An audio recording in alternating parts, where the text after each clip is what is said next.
ба муҳоҷирати меҳнатӣ рафтан доранд ба суҳбат.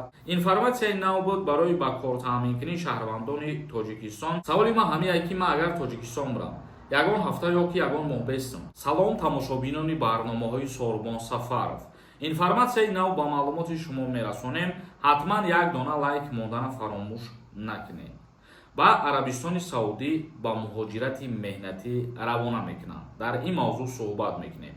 чӣ хеле ки медонед, вазорати меҳнат, муҳоҷират ва шуғли аҳолии Ҷумҳурии Тоҷикистон вақтҳои охир бо чандин давлатҳо шартномаи корӣ бастесиянд барои шаҳрвандони Ҷумҳурии Тоҷикистон ба кор равона кардан.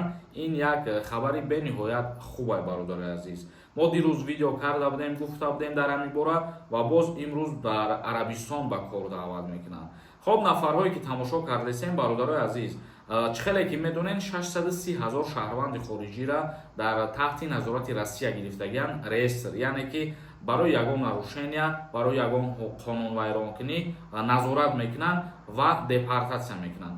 агар ки шумо хоҳед бинед ки номи шумо дар ҳамин рӯйхат ҳаст ё ки не, номери WhatsApp мебирояд, дар ҳаминҷа ҳатман бинависонед. агентии ба кор таъминкунӣ дар хориҷа вазорати меҳнат, муҳоҷират ва шуғли аҳолии Тоҷикистон бо нашри як эълон шахсонеро ки нияти ба Арабистони Саудӣ ба муҳоҷирати меҳнатӣ рафтан доранд ба суҳбат даъват намудааст. яъне ки нафарҳое ки мехоҳанд офитсиална бо тариқи роҳи қонунӣ ба хориҷ аз кишвар барои кор сафар бикунанд, ба вазорати меҳнат, муҳоҷират рафтан муроҷиат мекунем. бародаро ҳамунҷа гуфтугӯ мекунем, яъне ки ба қайдгирӣ мекунем.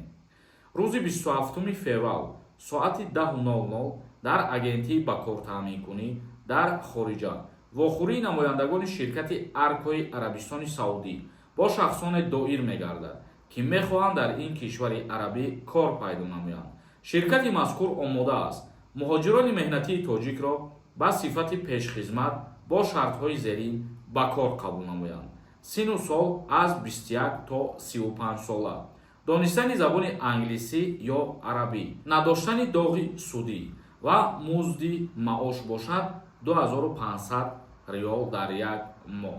суроға шаҳри Душанбе, кӯчаи Лоҳутӣ 108. метавонед дар ҳаминҷа рафта муроҷиат кунед.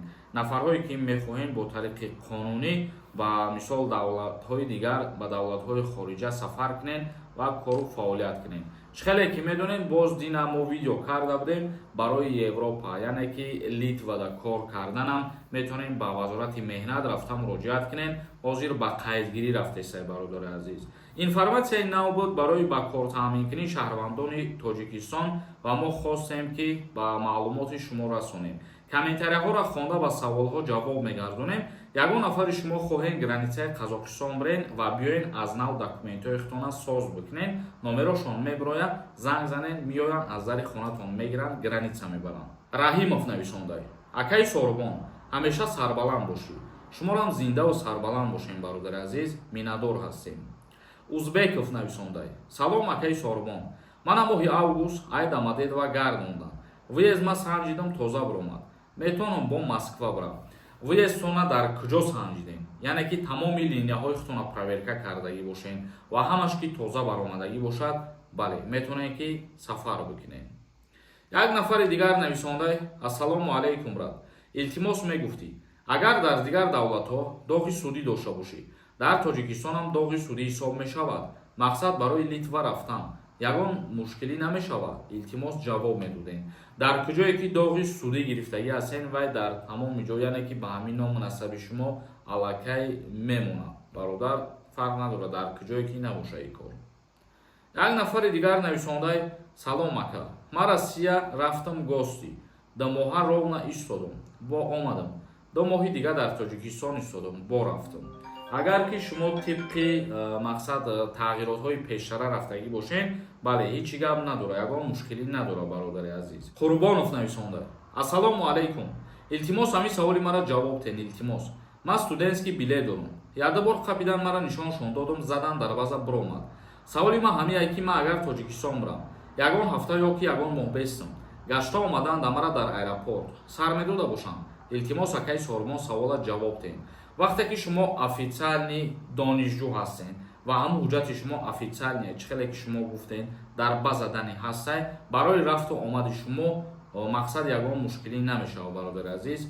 вероятности ворид шидантон ба Россия бисёртар аст. Лекин фаромӯш накунед ки ҳозир тибқи тағйиротҳои нав студентҳоро метавонанд ки аз Россия депортатсия кунанд.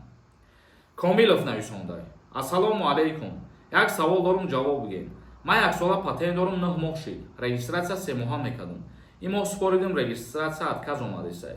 Патента продлит кунам, патент мешава ака. Отказ ба чӣ хотир омадеса бародар? Регистратсиятон сабабша бифаҳмед, баъд пардохт кунем барои патент. Як нафари дигар нависонда: салом ака. Ман Россия рафтам, мара аз аэропорт гардондам. ҳуҷҷатҳо муҳлат дошт, 100% буд. Причинаша нагуфтам. Ман чӣ кор кунам, ягон ҷо муроҷиат карда метавонам ё не? Илтимос ҷавобша бугу. Пешакӣ раҳмат. Ман доим дар видеоҳо мегӯм ки бесабабам мегардонанд аз аэропорт. Ва бисёри нафарҳо ин чиза проста гап мефаҳманд. Ин дар ҳақиқат ҳастае бародари азиз. Вақте ки гардондантон бе ягон причина барои асари нав ба Россия рафтан, шумо бирен ҷои шиноснама ва раводид як бор дар ниёхтона пробиват кунед, проверка кунед. Тамоми линиёҳои Федератсияи Русия проверка кардан метиҳанд ба шумо. Зиндаву сарбаланд бошед. Навора ҷамъбаст мекунем. Худованд ҳамаи мо шуморо нигаҳбон бошад.